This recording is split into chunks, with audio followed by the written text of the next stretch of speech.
C'était ma première fois, j'ai mangé des tacos haïtiens. C'est en fait la création de Émilie Cuisine, mon amie haïtienne, qui est la pro des recettes des Caraïbes.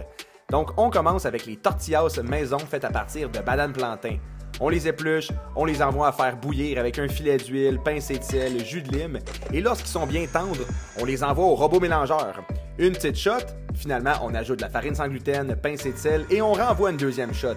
Je te le dis, c'est tellement impressionnant, regarde-moi la pâte que ça donne, la pâte est malléable, il reste plus qu'à la diviser en petites boules, et là Émilie a apporté sa presse à tortillas mexicaine pour faire des tacos, mais on a fait des tortillas de plantain avec ça. Le résultat est tellement impressionnant, je te le dis, ça se tenait bien, la texture était tendre, un petit peu sucrée avec la banane plantain, vraiment impressionnant. C'est fou quand tu y penses, la banane plantain, c'est méconnu au Québec. Pourtant, c'est délicieux, c'est accessible, c'est disponible à l'année longue, puis c'est full polyvalent.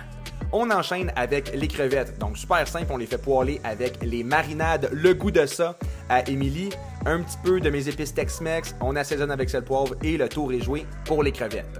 On enchaîne avec la salade de choux. Donc on passe à la mandoline, du chou rouge, du chou blanc, on râpe les carottes, on envoie ça dans un gros bol et on s'attaque ensuite à la vinaigrette qui est super simple. Encore une fois, un petit peu de la marinade Le Goût de ça de Émilie, la mielleuse, ma sauce moutarde au miel sans sucre, des épices, jus de lime, filet d'huile, that's it, that's all. Donc la salade de choux sera pas la vedette du tacos, mais ça va apporter un petit croquant avec une petite touche d'acidité également. Ensuite, Émilie m'a montré comment faire une sauce qui sort de l'ordinaire. Donc on fait poêler jalapeno, ail et noix de cajou et on envoie ça au robot mélangeur avec avocat, herbes, jus de lime, filet d'huile et du yogourt grec. Le résultat est surprenant. La texture est crémeuse non seulement à cause de l'avocat, mais aussi à cause des noix de cajou. J'ai adoré découvrir cette sauce-là des Caraïbes. Reste plus qu'à assembler notre festin avec les tortillas de plantain, la salade de choux, les crevettes, de l'avocat et notre sauce faite à partir de noix de cajou. Tu parles d'une recette full originale, un visuel mexicain, mais un profil de saveur des Caraïbes ou haïtien.